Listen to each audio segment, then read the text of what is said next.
The Valthari had ruled the stars for 12,000 years. They were tall beings, almost 3 meters in height, with skin that glowed like blue fire. They could bend gravity itself with their minds. They could lift mountains. They could crush planets. To every species they met, they were not just powerful, they were gods. And gods do not ask. Gods take. For thousands of years, the Valthari moved from world to world.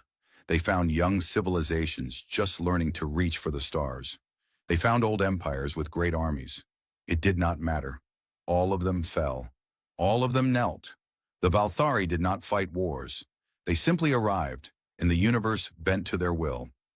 Their leader was called the High Ascendant. His name was Morveth, and he had ruled for 600 years. He was ancient, even by Valthari standards. His glow was brighter than any other. His power was greater. When he spoke, star systems listened. When he was angry, worlds burned. Morveth had grown bored. Conquering had become too easy. The younger species were all the same. They fought for a moment, then they broke. They always broke. It was the natural order. The strong ruled. The weak served. This was the law of the universe. Then his sensors detected something interesting. A small blue planet, circling a yellow star, in an unremarkable corner of the galaxy. The planet was called Earth by its people. These people called themselves humans. They were soft creatures made of meat and water. They lived short lives. They could not even leave their own world properly. Their ships used chemical fire to push through space. They had not discovered gravity manipulation. They had not unlocked the secrets of faster-than-light travel. They were primitive. They were weak. They were perfect. Morveth smiled, and he sent a fleet. 47 warships dropped out of hyperspace above Earth on a Tuesday morning. Each ship was the size of a mountain. Each ship glowed with the cold blue light of Valthari power. They formed a ring around the planet, blocking out the sun in some places, casting shadows across entire continents. The humans panicked. Their military scrambled jets and missiles. Their governments sent frantic messages into space, begging to know who had come. Their people flooded the streets, some screaming, some praying, some simply staring at the sky with empty eyes. The Valthari answered with a single message, broadcast on every frequency, in every language. People of Earth, we are the Valthari Dominion.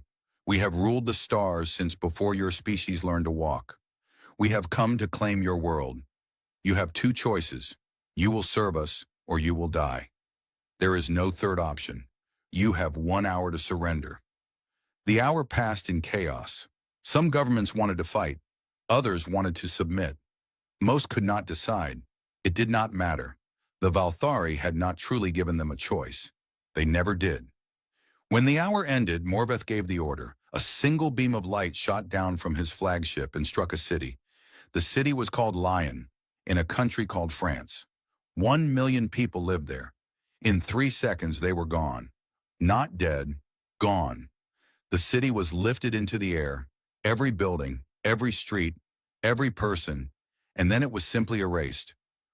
The ground where it had stood was smooth and flat, like glass. The message was clear. Earth surrendered. The Valthari landed their soldiers the next day. They were not like their masters. They were machines, built for one purpose, to enforce obedience. They marched through cities without speaking. They took what they wanted. They killed anyone who resisted. High Ascendant Morveth himself came down on the 3rd day. He landed in the place humans called New York, and he stood in the middle of their great city, glowing like a star. Millions of humans were forced to watch. Millions more watched on their screens around the world. You are now property of the Valthari Dominion, he said. His voice was calm, almost gentle. You will work. You will serve. You will give us everything we demand. In return, we will allow you to live. This is mercy. This is generosity. You should thank us. No one thanked him, but no one fought either. How could they? They had seen what happened to Lyon. They had seen the power of gods. The occupation began. The Valthari set up tribute zones across the planet. Humans were forced to mine metals from the earth using simple tools. The Valthari had machines that could do this work in seconds, but they made humans do it by hand. It was not about efficiency. It was about breaking spirits. It was about teaching humans their place. Families were separated. Children were taken to serve in Valthari households across the galaxy. Anyone who protested was made an example. Morveth enjoyed the examples. He would lift entire crowds into the sky and hold them there for days, letting them scream and beg before setting them down again. He never killed them during these demonstrations. Death was too quick. Fear lasted longer. The Valthari broadcast everything across the galaxy. They wanted other species to see. They wanted everyone to remember what happened to those who might think of resisting. The humans became a lesson, a warning, a joke. "Look at the humans," Morveth said in one broadcast. "They are soft. They are weak. They cry when we take their children. They have no fire in them. They are the perfect slaves." The galaxy watched and agreed. The humans were finished. Another species broken, another world claimed. The natural order continued. But the Valthari made a mistake. They did not destroy everything. They left the human space stations floating in orbit. They left the satellites spinning around the planet. Why would they bother with such primitive things? They were toys. They were nothing. They did not notice the shipyard hidden beneath the surface of the moon. It was buried deep, under kilometers of rock, shielded by technology that even the humans did not fully understand. It had been built in secret, years before the Valthari came, by governments who feared what might come from the stars. And in that shipyard, one woman sat in the darkness, watching the feeds from Earth. Her name was Kira Vasquez. She had been an admiral in the human navy. Now she was a ghost, leading a handful of survivors who had escaped the occupation. She watched Morveth lift another crowd into the sky. She watched children scream for their parents. She watched her world break, and she made a promise. "Not us," she whispered. "Not ever. You think you are gods, but gods can bleed, and I will make you bleed." She turned away from the screen and walked deeper into the shipyard, where her engineers were already working on something impossible. The Valthari had forgotten an important truth. Humans were not just soft. Humans were not just weak. Humans were angry, and angry humans built things. 2 years passed under Valthari rule, and Earth became a world of shadows. The cities that still stood were quiet now. People walked with their heads down. They did not look at the sky anymore. Looking up meant seeing the Valthari ships, always watching, always waiting. Looking up meant remembering what they had lost. The tribute zones spread across every continent. In Africa, humans dug for rare metals in mines that went deep into the earth. In Asia, they worked in factories that made simple goods for Valthari colonies. In the Americas, they farmed endless fields to feed the occupation forces. The work was hard, the hours were long, the pay was nothing. The Valthari could have used machines. They had technology that made human labor pointless. But that was not the point. The point was to teach. The point was to show humans exactly where they stood in the universe. At the bottom. High Ascendant Morveth visited Earth often. He had developed a strange fascination with humans. They were so fragile, so easy to break, and yet they kept living. They kept waking up each morning and going to work. They kept having children. They kept hoping for something, though he could not understand what. He found it amusing. "Humans are like insects," he told his advisors one day, standing on the balcony of the palace he had built in what was once called Washington. "You step on them and they die. But there are always more. They keep coming. It is almost admirable in a pathetic way." His advisors laughed. They always laughed. Morveth had a favorite game. He called it the demonstration. Every few weeks he would choose a city at random. He would lift every person in that city into the sky, thousands of meters above the ground. He would hold them there for hours, sometimes days, while they screamed and begged and prayed to gods who did not answer. Then he would set them down, gently without killing a single one. "I could destroy you," he would say, his voice echoing across the planet. "I choose not to. Remember this mercy. Remember who gives it to you." The humans remembered. They hated him for it. But hatred without power was just suffering, and suffering was what the Valthari wanted. The galaxy watched these broadcasts with approval. The Valthari shared everything. They wanted other species to see how easily humans had been tamed. They wanted potential rebels on other worlds to see what happened to those who thought they were special. The humans had weapons, one Valthari commander explained in a popular broadcast. They had nuclear bombs, they had armies, they had satellites and space stations. None of it mattered. They could not even scratch our ships. They are like children playing with toys. This was true. In the first days of the invasion, human militaries had tried to fight. Jets had launched missiles at Valthari ships. Submarines had fired nuclear weapons. Ground forces had attacked the machine soldiers. Nothing worked. The Valthari ships had shields that bent space itself. Missiles curved away before they could hit. Bullets fell to the ground as if caught by invisible hands. Nuclear explosions were contained in bubbles of twisted gravity, then compressed into nothing. After a week of failed attacks, the humans stopped trying. What was the point? You cannot fight gods, but not everyone gave up. Deep beneath the surface of the moon, Admiral Kira Vasquez was building something. She had escaped Earth in the first hours of the invasion, along with 300 soldiers, scientists, and engineers. They had used an old emergency shuttle, launching from a hidden base in the mountains of Tibet. The Valthari had not noticed. Why would they watch for one tiny ship when they had already won?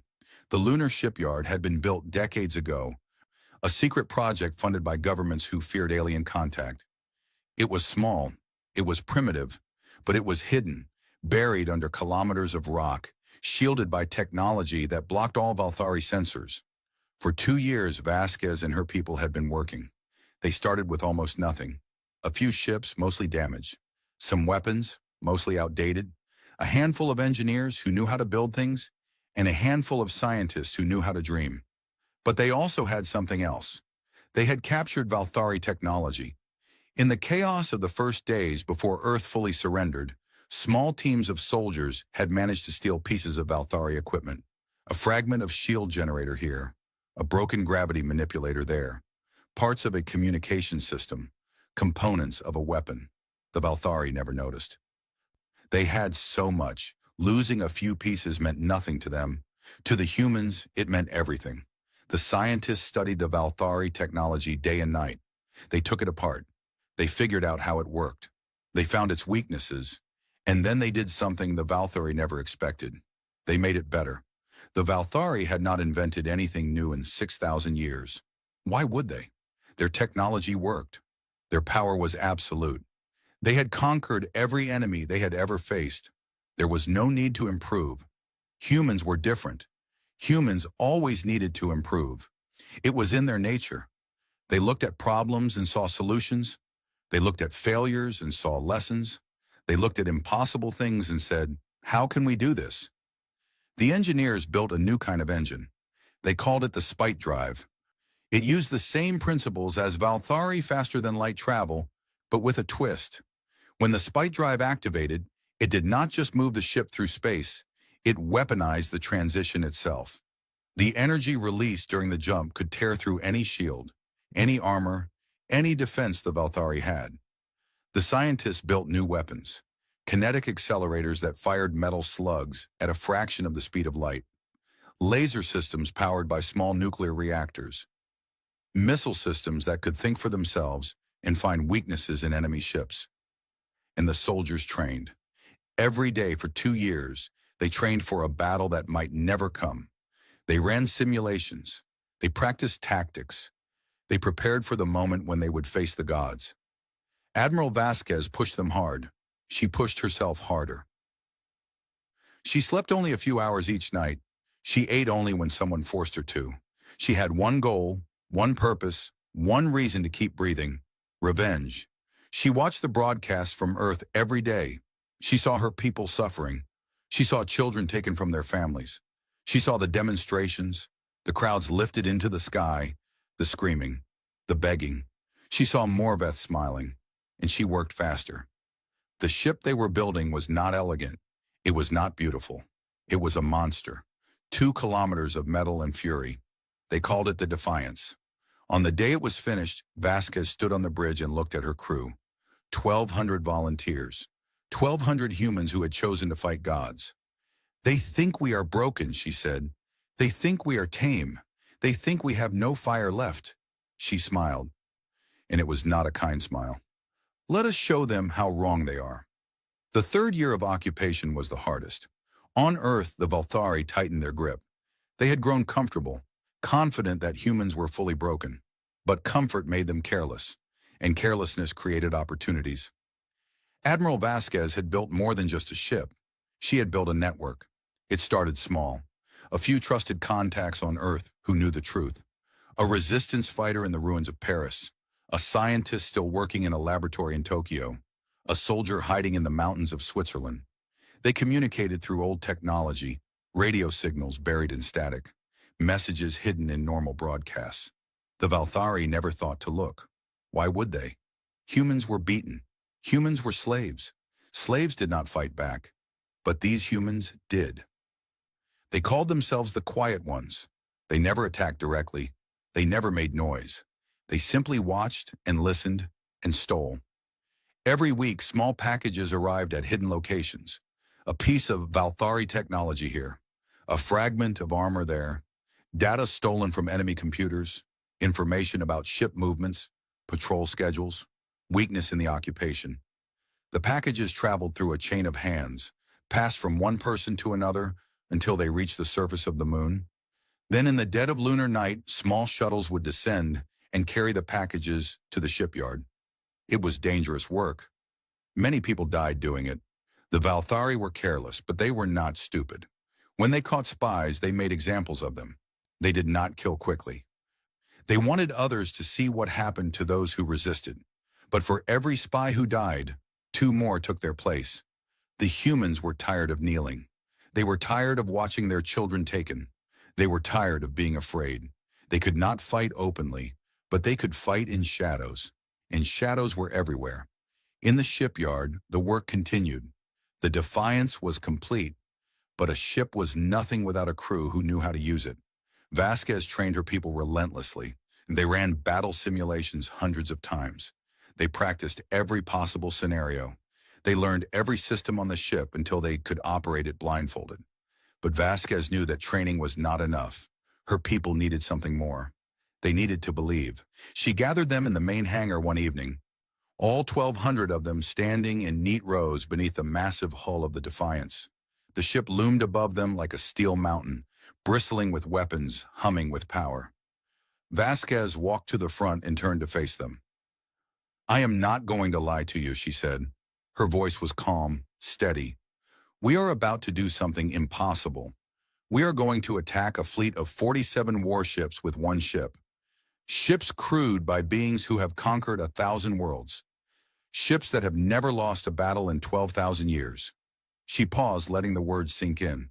"By any reasonable measure, we should fail. We should die. We should become another footnote in Valthari history. Another primitive species that tried to resist and was crushed." Some of her people shifted nervously. Others stood perfectly still, their eyes fixed on her. "But I do not believe in reasonable measures," Vasquez continued. "I believe in us. I believe in humans. We are not the strongest species in the galaxy. We are not the smartest. We are not the most advanced. But we are something else. We are stubborn. We are angry. And we do not know how to quit." She pointed up at the Defiance. That ship was built by people who were told it was impossible. The engine was designed by a woman who lost her entire family in the first attack. The weapons were created by a man who spent 2 years in a tribute zone, digging in the dirt, dreaming of revenge. Every piece of that ship was made by human hands, powered by human rage, aimed at human enemies. Her voice grew harder. "The Valthari think they are gods. They think they cannot be beaten. They have forgotten something important. Gods can be killed. It just takes someone angry enough to try." She looked across the faces of her crew. Some were young, barely adults. Some were old, veterans of wars that seemed small now. All of them were scared. All of them were determined. "I will not order you to do this," she said. "This is a choice. If anyone wants to leave, I will not stop you. I will not judge you. This is a suicide mission by any sane standard." No one moved. "Then let me tell you what we are going to do," Vasquez said. "In 3 days, the Valthari High Fleet will gather above Earth for something they call the Ascension Festival. It is a celebration. They are going to officially declare humanity domesticated. They are going to broadcast it across the galaxy to show everyone how completely they have crushed us. A murmur went through the crowd. Anger. Good. All 47 ships will be there. High Ascendant Morveth himself will be there. They will be drunk on their own superiority. They will not be expecting an attack. They will not be ready for us. She smiled, and there was something dangerous in it. We are going to come out of the dark at half the speed of light. We are going to hit them before they know we exist. And we are going to show the entire galaxy what happens when you push humans too far. The hangar was silent for a moment. Then someone started clapping. Then another. Then the whole room erupted in cheers, in shouts, in the sound of 1,200 voices saying yes, saying finally, saying now. Vasquez let them cheer. They needed this moment. They needed to feel like warriors instead of refugees. When the noise died down, she gave her final order. Rest tonight. Eat well. Write letters to anyone you love. We launch in 72 hours. She walked through the crowd, and her people reached out to touch her, to shake her hand, to say things they could not put into words. She acknowledged each one. She remembered every face. Many of them would die. She knew this. She accepted this. Some prices had to be paid. Later that night, she stood alone on the observation deck, looking out at the stars. Earth was visible in the distance, a blue dot hanging in the darkness. Her home, her world, her people. She thought about her family, her parents killed in the first attack, her sister taken by the Valthari, probably serving in some distant household, her nephew, just a baby when everything ended.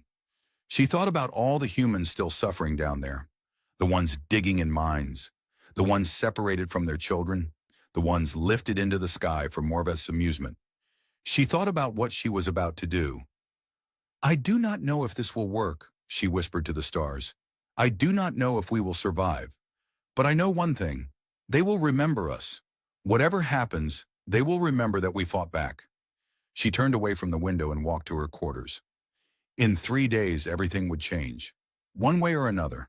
The Ascension Festival was the greatest celebration the Valthari had held in a century. 47 warships hung in perfect formation above Earth, their hulls glowing with soft blue light. Each ship was a masterpiece of engineering, beautiful and deadly, carrying enough firepower to destroy worlds. Together, they formed a ring of power that could be seen from the surface below. On Earth, the humans had been ordered to watch. Giant screens had been set up in every city, every town, every village. Attendance was mandatory. Anyone who looked away would be punished. This was a moment of triumph, and the Valthari wanted every human to see it. High Ascendant Morveth stood on the bridge of his flagship, the Eternal Sovereignty. He was dressed in ceremonial robes that shimmered like liquid silver. Around him, his advisors and commanders stood at attention, proud and confident. Today, Morveth announced, his voice broadcast across the planet and across the galaxy, we complete the domestication of the human species. 3 years ago, they thought they were special. They thought they could resist. Now they understand the truth. They are nothing. They are property. They are ours. On Earth, humans watched with dead eyes. Some cried. Some clenched their fists. Most just stared, empty, broken. In the tribute zones, workers paused their labor to look at the screens. In the cities, families huddled together. In hidden places, members of the Quiet Ones watched with secret smiles, knowing what was coming. Above the moon, invisible in the darkness, the Defiance waited. Admiral Vasquez sat in the captain's chair, her hands steady on the armrests. Around her, the bridge crew worked in tense silence. Screens showed the Valthari fleet, peaceful and unaware. Weapons were charged. The Spite drive hummed with barely contained energy. Status report, Vasquez said. All systems ready, her first officer replied. Crew at battle stations. Weapons hot. Drive is stable. Distance to the flagship? 300,000 kilometers. We will reach them in approximately 4 seconds after jump initiation. Vasquez nodded. 4 seconds. That was all the time they would have.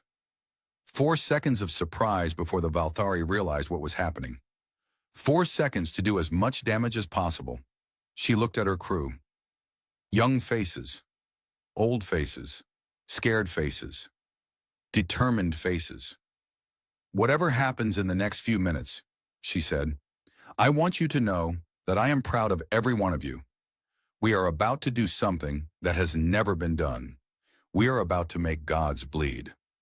She turned to face the main screen, where Morveth was still speaking, still gloating, still celebrating his victory over a species he thought was defeated.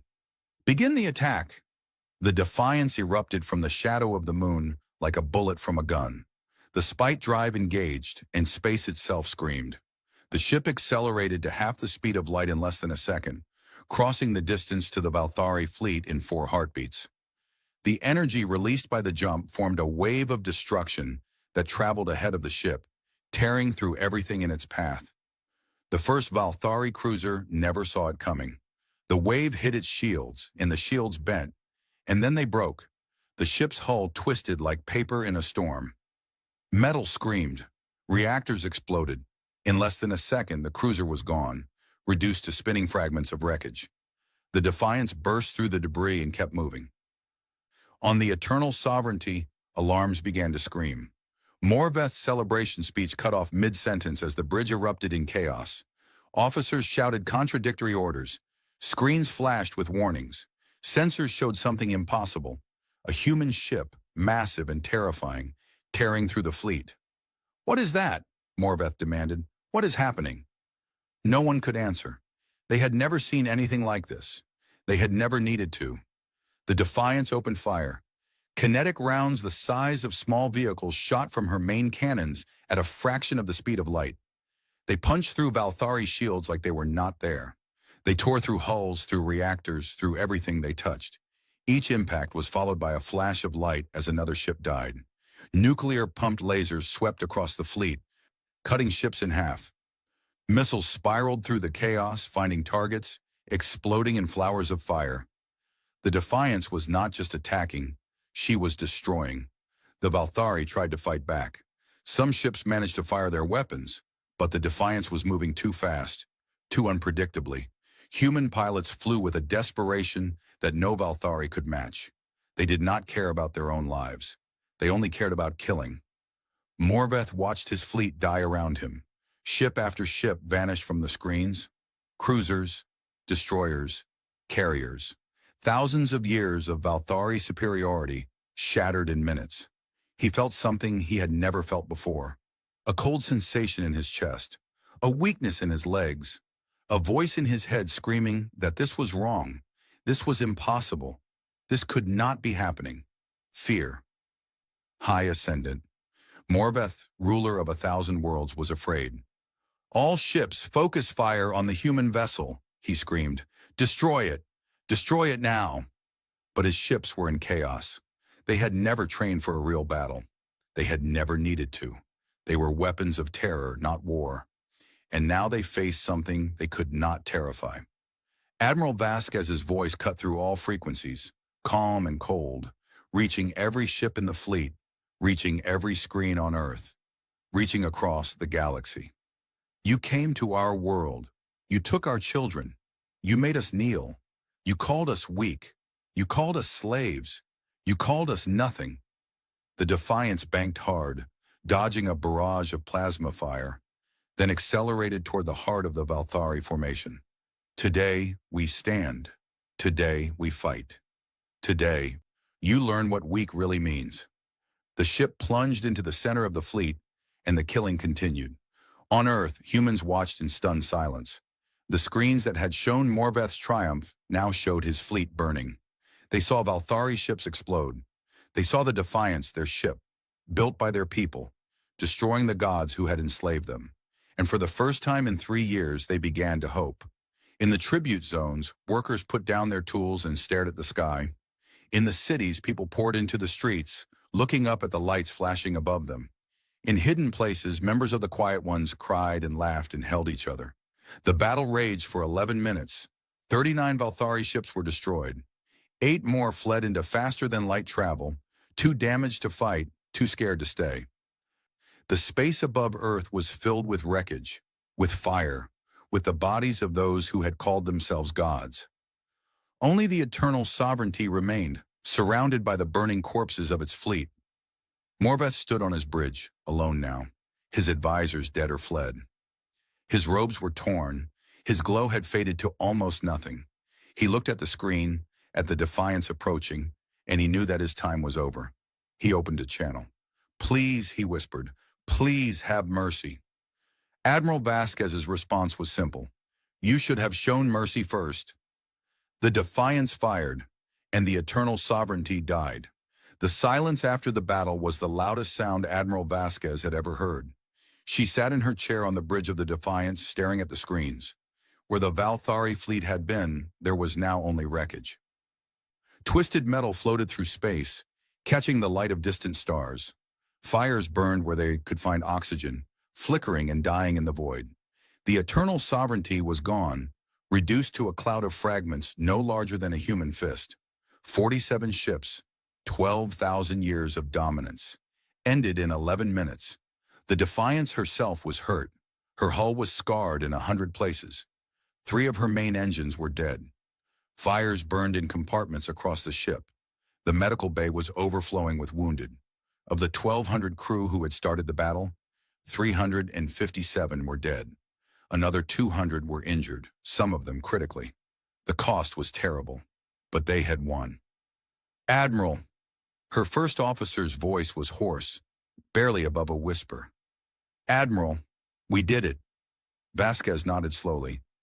She could not speak, not yet. The weight of what they had done was too heavy for words. On Earth below, the silence broke. In cities around the world, people poured into the streets. They looked up at the sky, at the falling debris that had once been their tormentors. They did not know what to do. They did not know how to feel.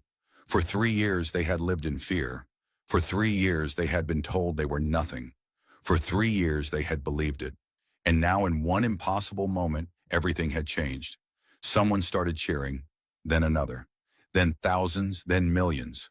The sound rose from the surface of the earth like a wave, a roar of joy and disbelief and hope that could be heard in the heavens. The occupation machines, suddenly without orders, stood frozen in the streets. The tribute zones went silent. The screens that had shown Morveth's face now showed only static. The gods were dead. The humans were free. In the Defiance's medical bay, doctors worked frantically to save the wounded. In the engine rooms, engineers fought to keep the ship alive. On the bridge, crew members hugged each other and cried.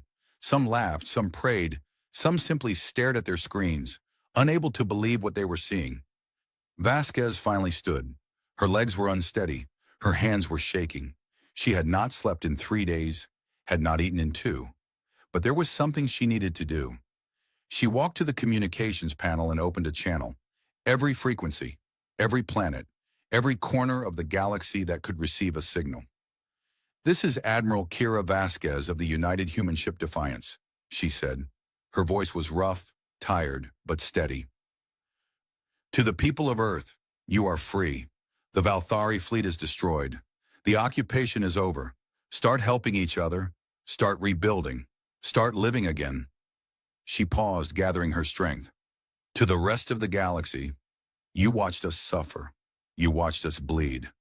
You watched the Valthari parade our humiliation across the stars. Some of you laughed. Some of you learned. All of you saw what they did to us." She looked out at the wreckage floating past her ship. "Now see what we did to them. The Valthari called themselves gods. They thought they could not be beaten. They thought their power was absolute. They were wrong. They were just bullies with better technology. And bullies, no matter how powerful, can always be stopped." She straightened her spine, pushing back the exhaustion. "We are humanity. We are not the strongest species in the galaxy. We are not the oldest. We are not the most advanced, but we have something that the Valthari forgot about. We have will. We have anger. We have each other." Her voice grew harder. "If anyone else wants to try what the Valthari tried, we will be waiting. We have learned from this. We have grown from this, and we will never kneel again." She closed the channel and turned back to her crew. "Let's go home." The Defiance limped into orbit above Earth 3 hours later. Shuttle after shuttle rose from the surface, carrying doctors, supplies, engineers, anyone who could help. The people of Earth had been slaves for 3 years, But they had not forgotten how to take care of their own. The wounded were transferred to hospitals on the surface. The dead were given honors that no human had received in generations. Their names were recorded, their stories told, their sacrifices remembered. Admiral Vasquez was the last to leave the ship. She stood at the airlock for a long moment, looking back at the bridge where she had commanded the most important battle in human history. Then she stepped into the shuttle and let others take over. On the ground, she was met by thousands. Millions watched on screens. They wanted to see her, to thank her, to touch the woman who had killed the gods. She did not know what to say to them. She was just a soldier who had done what needed to be done. She was just a human who had refused to accept defeat. "What happens now?" someone asked her. Vasquez looked up at the sky, at the stars that had once seemed so frightening and now seemed full of possibility. "Now we rebuild," she said. "Now we grow. Now we make sure this never happens again." She was right. In the months that followed, messages began arriving from across the galaxy. Not from enemies, but from friends. Species that had been conquered by the Valthari centuries ago. Species that had given up hope. Species that had watched the battle above Earth and felt something stir in their hearts. They called themselves the Subjugated Races Coalition. 17 species, hundreds of worlds, billions of people who had lived under the boot of the Valthari for generations. They came to Earth not to conquer, but to ask for help. "You did what we could not," their ambassador said, a small gray being with sad eyes and a soft voice. "You showed us that the gods could fall. Please teach us how to stand as you have stood." Admiral Vasquez, now the leader of the new Human Defense Force, looked at the alien ambassador. She thought about all the suffering the Valthari had caused. She thought about all the species still living in fear. She thought about what humanity could become if they chose to be more than just survivors. "We will do better than teach you," she said. "We will stand with you. We will fight with you. And together we will make sure that no one in this galaxy ever has to kneel again." The ambassador's eyes filled with tears that were not quite like human tears. "Why?" he asked. "Why would you help us? You do not know us. You owe us nothing." Vasquez smiled, and for the first time in years, it was a real smile. "Because we know what it feels like to be alone, and because the universe is better when we help each other." The age of gods was over. The age of humanity had begun. And it was not about conquest. It was not about revenge. It was about something simpler and stronger than either of those things. It was about hope. Vasquez looked up at the stars one more time, and she made a silent promise to everyone.